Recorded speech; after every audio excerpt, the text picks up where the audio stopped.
ये इस ड्रामा का पार्ट 2 है। अगर आपने अभी तक इसका पार्ट 1 नहीं देखा है तो कृपया करके पहले डिस्क्रिप्शन में दिया गया लिंक खोलकर पार्ट 1 जरूर देखें, क्योंकि पार्ट 1 देखे बिना पार्ट 2 को समझना थोड़ा मुश्किल हो सकता है और कहानी का पूरा मजा आपको नहीं मिल पाएगा। इसलिए पहले पार्ट 1 देखें और फिर वापस आकर पार्ट 2 का पूरा आनंद लें। नाना मोमो से कहता है कि अगर उसे सच में ड्राइविंग सीखनी है तो उसे और मेहनत करनी पड़ेगी, जरूरत पड़े तो किसी से मदद भी लेनी होगी। मोमो मायूस होकर कहती है कि अब उसे ड्राइविंग सिखाएगा कौन। तभी नाना अपने कजिन लिन को फोन करता है और उसे वहां आने को कहता है। लिन के लिए ये किसी मौके से कम नहीं था। वो पूरे दिन मोमो को ड्राइविंग सिखाता है, कैसे क्लच कंट्रोल करना है, कैसे मोड़ लेना है और सड़क पर बैलेंस कैसे बनाए रखना है। इसी बीच लिन अपने दोस्त यान से कह देता है कि वो मोमो के साथ कुछ तस्वीरें खींच ले। अगले दिन जीन मोमो के स्कूल की पेरेंट्स मीटिंग में पहुंचता है। मोमो उसे वहां देखकर बेहद खुश हो जाती है। वो चुपके चुपके जीन की कुछ तस्वीरें भी अपने फोन में कैद कर लेती है। मीटिंग के बाद जब दोनों घर लौट रहे होते हैं तभी अचानक तेज बारिश शुरू हो जाती है। जीन तुरंत अपनी जैकेट मोमो के सिर पर पकड़ लेता है और उसे लेकर दौड़ने लगता है। घर पहुंचने के बाद जीन हेयर ड्रायर से मोमो के गीले बाल सुखाने में उसकी मदद करता है। मोमो उसे बताती है कि न्यू ईयर आने वाला है और वो इस बार बहुत एक्साइटेड है, क्योंकि पहली बार वो जीन के साथ न्यू ईयर सेलिब्रेट करेगी। थोड़ी देर बाद मोमो सो जाती है। जीन चुपचाप उसके ऊपर चादर डाल देता है। नींद में मोमो बुदबुदाते हुए कहती है कि न्यू ईयर पर वो जीन को एक गिफ्ट देगी और उम्मीद करती है कि उसे पसंद आएगा। जीन मुस्कुराकर कहता है कि मोमो का दिया हुआ हर गिफ्ट उसके लिए खास होता है। इतना कहकर वो वहां से चला जाता है। इसके बाद हम लिन को देखते हैं। वो जीन के मैसेज का इंतजार कर रहा होता है, लेकिन जीन खुद उसके सामने आकर खड़ा हो जाता है। लिन समझ जाता है कि मोमो के साथ ली गई तस्वीरें जीन को भेजना असरदार रहा। जीन सख्त लहजे में लिन से कहता है कि वो मोमो से दूर रहे, वरना उसका अंजाम ऐसा होगा जिसकी वो कल्पना भी नहीं कर पाएगा। लिन तब जीन के सामने एक शर्त रखता है। वो कहता है कि वो जीन के साथ एक रेस करेगा। अगर वो हार गया तो वो कभी भी मोमो के पास जाने की कोशिश नहीं करेगा। जीन आखिरकार रेस के लिए तैयार हो जाता है। हमेशा की तरह इस बार भी वो रेस जीत जाता है।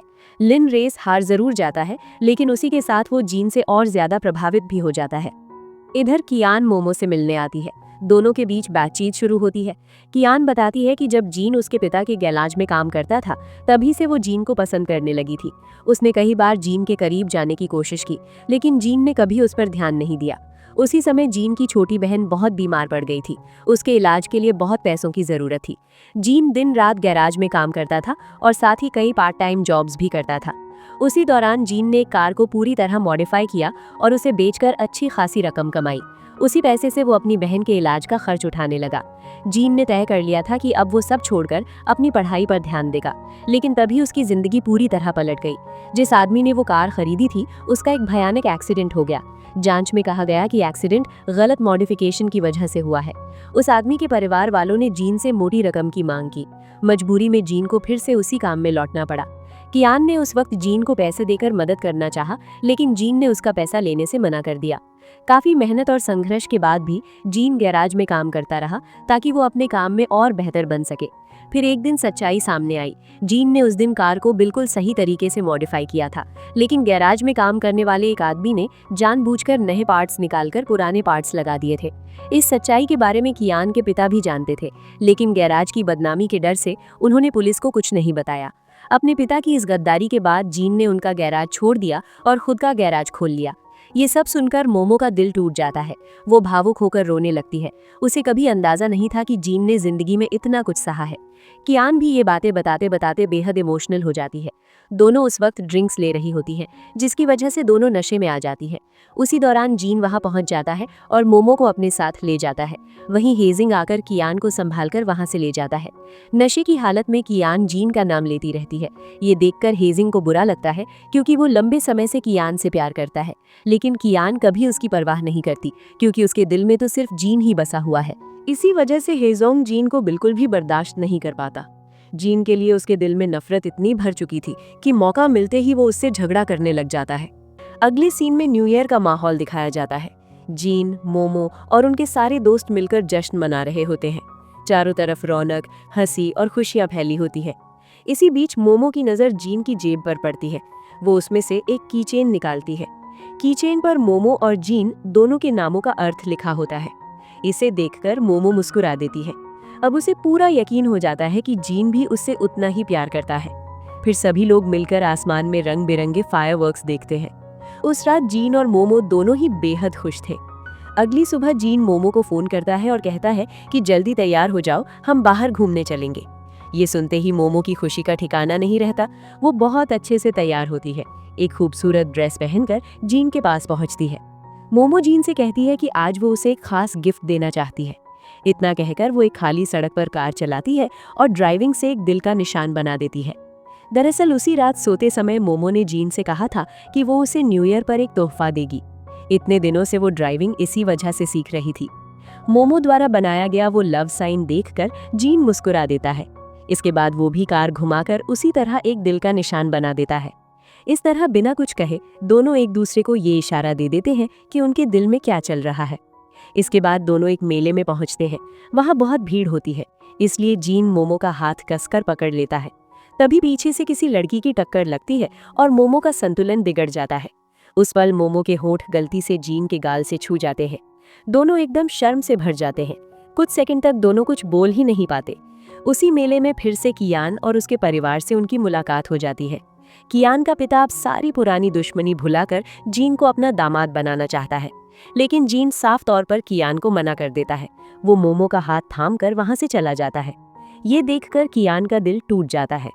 गैराज लौटने पर जीन देखता है कि उसके नाम से एक पार्सल आया है। डिब्बे के अंदर कार के वही पार्ट्स होते हैं जिन्हें वो बहुत दिनों से ढूंढ रहा था। जीन समझ जाता है कि ये पार्ट्स लिन ने भेजे हैं, लेकिन जीन उन्हें लेने से मना कर देता है। वो किसी की मेहरबानी पर निर्भर नहीं रहना चाहता था। वो अपने बनाए हुए पार्ट्स ही कार में लगाता है और टेस्ट ड्राइव के लिए निकल पड़ता है।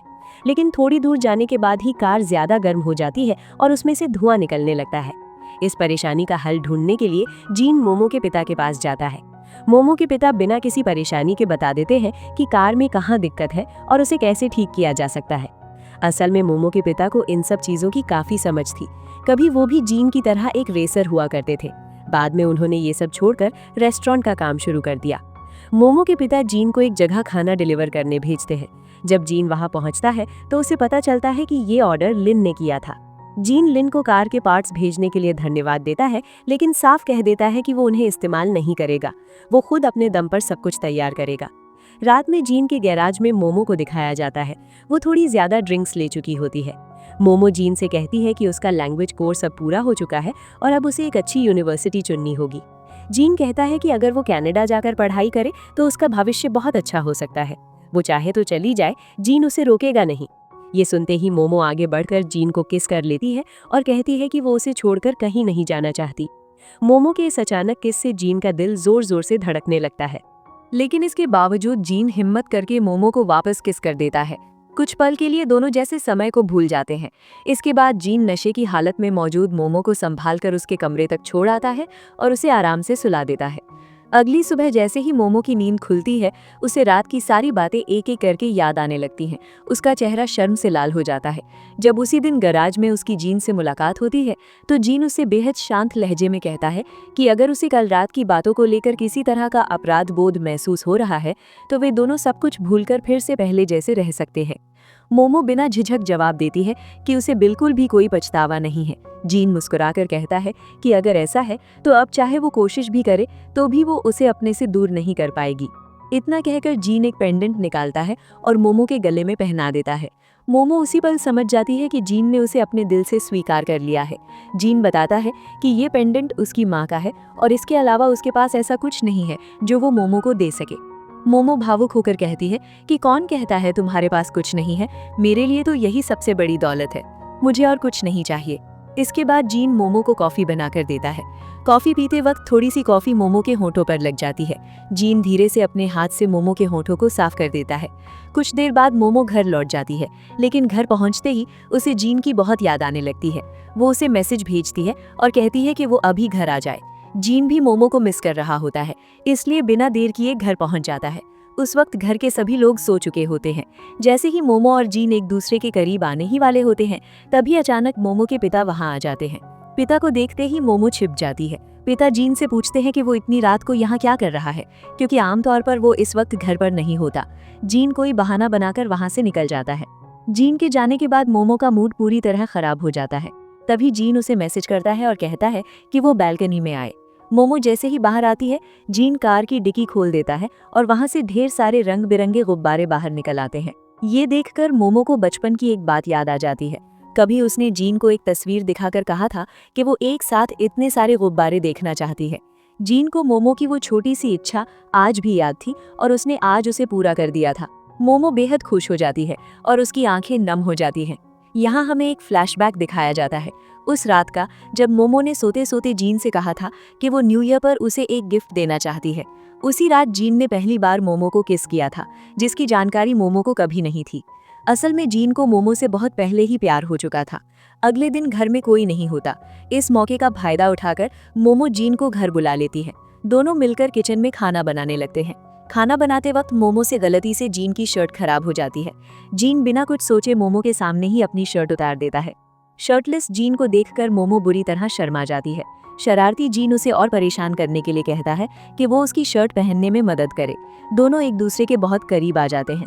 जैसे ही वे किस करने वाले होते हैं, तभी परिवार के बाकी लोग घर लौट आते हैं। घबराकर दोनों अलग अलग कमरों से बाहर निकल आते हैं। कोई कुछ नहीं समझ पाता, लेकिन छोटी सी सीन सब समझ जाती है कि जीन और मोमो के बीच कुछ चल रहा है। इसके बाद छुट्टियों में पूरा परिवार समंदर देखने निकल जाता है। मोमो की सतीली माँ सबको बोट के अंदर जाकर गेम खेलने के लिए कहती है। सब लोग चले जाते हैं और पीछे जीन और मोमो रह जाते हैं। जैसे ही दोनों एक दूसरे के करीब आते हैं, तभी सीन और उसकी माँ वहां आ जाती हैं। जीन को समझ नहीं आता कि अब कहाँ छुपे, तो वो सीधे पानी में कूद जाता है। सीन की माँ को कुछ समझ नहीं आता, लेकिन सीन सब देख लेती है। सीन मोमो को 2 आइसक्रीम देती है। मोमो पूछती है कि 2 क्यों?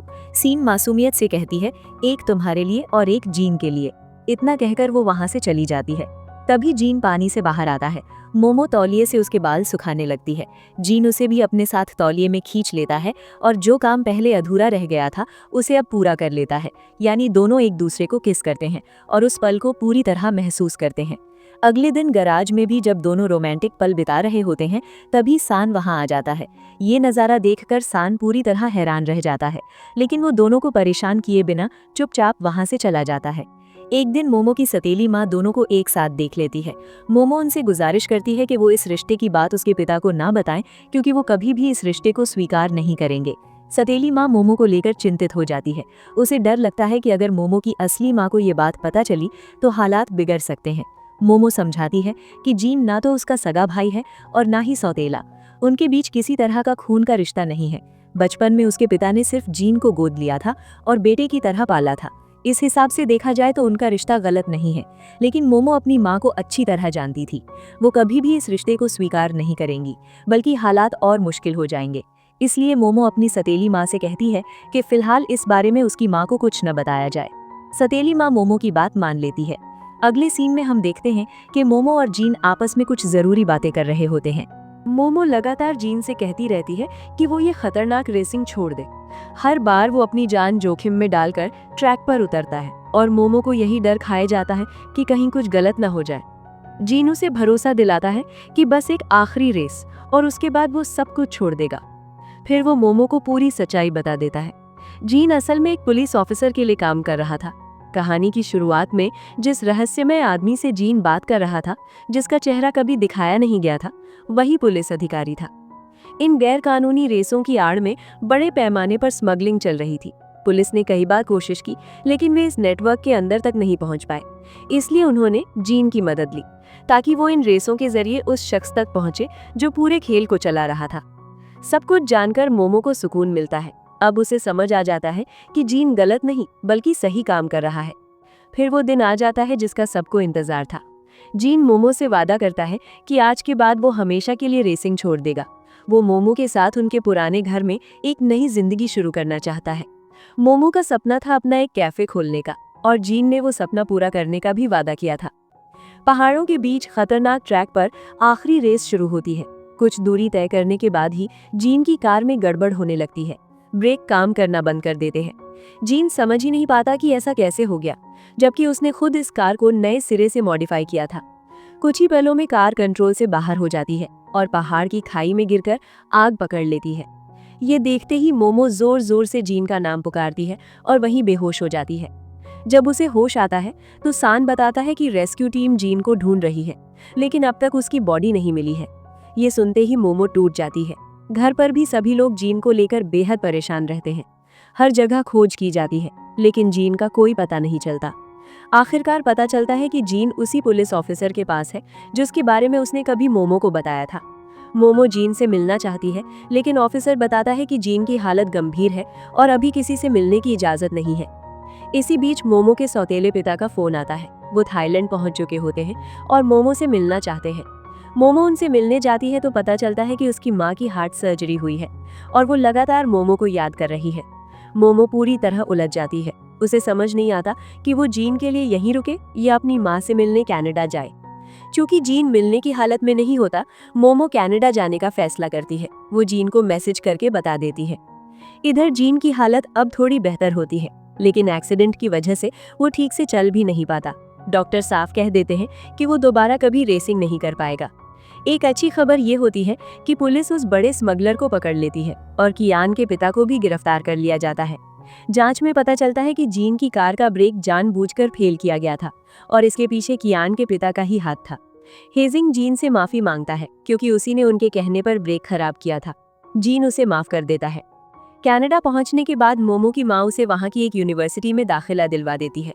मोमो रोज जीन को मैसेज करती है, लेकिन जीन कभी जवाब नहीं देता। असल में जीन अभी भी पूरी तरह ठीक नहीं हुआ था। वो नहीं चाहता था कि मोमो उसकी वजह से अपनी जिंदगी खराब करे। एक दिन जीन आखिरी बार मोमो को मैसेज करता है। वो लिखता है कि वो बहुत दूर जा रहा है, अपना नंबर भी बदल लेगा और मोमो उससे दोबारा कभी संपर्क करने की कोशिश ना करे। इसी मैसेज के साथ वो मोमो से ब्रेकअप कर लेता है। मोमो बुरी तरह टूट जाती है। जीन के लिए भी ये फैसला आसान नहीं था, लेकिन वो ये सब मोमो की भलाई के लिए कर रहा था। कुछ समय बीतता है। जीन की तबीयत काफी सुधर जाती है। वो तय करता है कि अब वो चीन जाकर दोबारा पढ़ाई शुरू करेगा। जीन के चीन जाने के कुछ दिनों बाद मोमो कनाडा से थाईलैंड लौट आती है जीन को ढूंढने के लिए। लेकिन उसके पिता, सौतेली माँ और यहाँ तक कि जीन के दोस्त भी नहीं जानते कि वो कहाँ गया है। सब मोमो से कहते हैं कि वो जीन को भूल जाए। मोमो उदास होकर जीन के गैराज के सामने खड़ी रहती है। उसे उनके साथ बिताए पुराने दिन याद आते रहते हैं। इस तरह 3 साल बीत जाते हैं। इन 3 सालों में मोमो की माँ उसे कई बार ब्लाइंड डेट पर भेजती है, लेकिन मोमो हर किसी को मना कर देती है क्योंकि उसके दिल में आज भी सिर्फ जीन ही है। नई यूनिवर्सिटी में मोमो की दोस्ती जून नाम के एक लड़के से होती है। वो भी मोमो की तरह चाइनीज होता है। एक प्रोजेक्ट के लिए प्रोफेसर मोमो और जून को चीन भेज देते हैं। एक दिन काम के बीच मोमो जून को बताती है कि उसका सपना एक कैफे खोलने का है और वो कैफे कैसा होना चाहिए इसकी पूरी तस्वीर भी खींच देती है। उसी दिन मोमो सड़क पर एक कुत्ते को देखती है जो बिल्कुल वैसा ही दिखता है जैसा सान ने उसे दिया था। 3 साल पहले थाईलैंड में सान ने कहा था कि वो पिल्ला खो गया है। ये सुनकर मोमो बहुत रोई थी। अगले दिन जॉगिंग करते वक्त वो उसी कुत्ते को फिर देखती है। हैरानी की बात यह होती है कि कुत्ता मोमो को पहचानता हुआ लगता है। तभी जून का फोन आता है। वो बताता है कि उसे एक कैफे मिला है जो बिल्कुल मोमो के बताए हुए सपने जैसा है। यहाँ तक कि नाम भी वही है, मूम। मोमो वहां पहुंचकर हैरान रह जाती है। ये कैफे बिल्कुल वैसा ही होता है जैसा उसने सोचा था। उसे शक होता है कि ये कैफे जीन का है। वो अंदर जाकर मालिक के बारे में पूछती है। स्टाफ बताता है कि बॉस मौजूद नहीं है। मोमो अपना नाम और नंबर लिख देती है। इंटरनेट पर सर्च करते वक्त उसे एक कमेंट दिखता है जिसमें लिखा होता है कि कैफे का मालिक शादीशुदा है और उसका एक बच्चा भी है। ये पढ़कर मोमो टूट जाती है। उसे लगता है कि शायद जीन ने शादी कर ली है। फिर भी वो पूरी तरह यकीन करना चाहती है। अगले दिन वो कैफे के मालिक से मिलने पहुंचती है और सामने जीन को बैठा देखती है। दोनों सालों बाद एक दूसरे को देखते रह जाते हैं। जीन मोमो का पसंदीदा केक ऑर्डर करता है, लेकिन मोमो कहती है कि उसने अब ये सब खाना छोड़ दिया है। वो पूछती है कि जीन ने कभी उससे संपर्क क्यों नहीं किया। जीन ठंडे लहजे में कहता है कि उसका मन नहीं किया। मोमो पूछती है कि क्या उसने शादी की है। जीन कोई जवाब नहीं देता। जीन पलटकर पूछता है कि क्या मोमो का कोई बॉयफ्रेंड है। मोमो झूठ बोल देती है कि हाँ, और जल्द ही उसकी एंगेजमेंट होने वाली है। वो जीन को एंगेजमेंट का इनविटेशन भी दे देती है। जीन अंदर से पूरी तरह टूट जाता है। बाद में पता चलता है कि जीन ने लिन के साथ ऑटोमोबाइल बिजनेस शुरू किया है और कैफे मोमो के सपने को पूरा करने के लिए खोला था। आखिरकार सारी गलतफहमियां दूर होती है। मोमो सच्चाई जानती है, जीन की तकलीफ समझती है और दोनों फिर से एक हो जाते हैं। कनाडा जाकर जीन मोमो की माँ से शादी का रिश्ता मांगता है। शुरुआत में माँ अनारज रहती है, लेकिन धीरे धीरे वो जीन को समझने लगती है। आखिरकार वो शादी के लिए मान जाती है। चाइनीज न्यू ईयर परिवार के साथ धूमधाम से मनाया जाता है। जीन मोमो को रिंग पहनाकर प्रपोज करता है और मोमो खुशी खुशी हाँ कह देती है। शादी थाईलैंड में दोस्तों के साथ तय होती है। शादी वाले दिन सारे दोस्त नशे में सोए रह जाते हैं। जीन हंसते हुए मोमो से कहता है, उन्हें छोड़ो, चलो हम दोनों ही शादी कर लेते हैं। वो मोमो को बाइक पर बिठाता है और दोनों एक नई जिंदगी की ओर निकल पड़ते हैं। और इसी खूबसूरत पल के साथ ये कहानी एक हैप्पी एंडिंग पर खत्म होती है।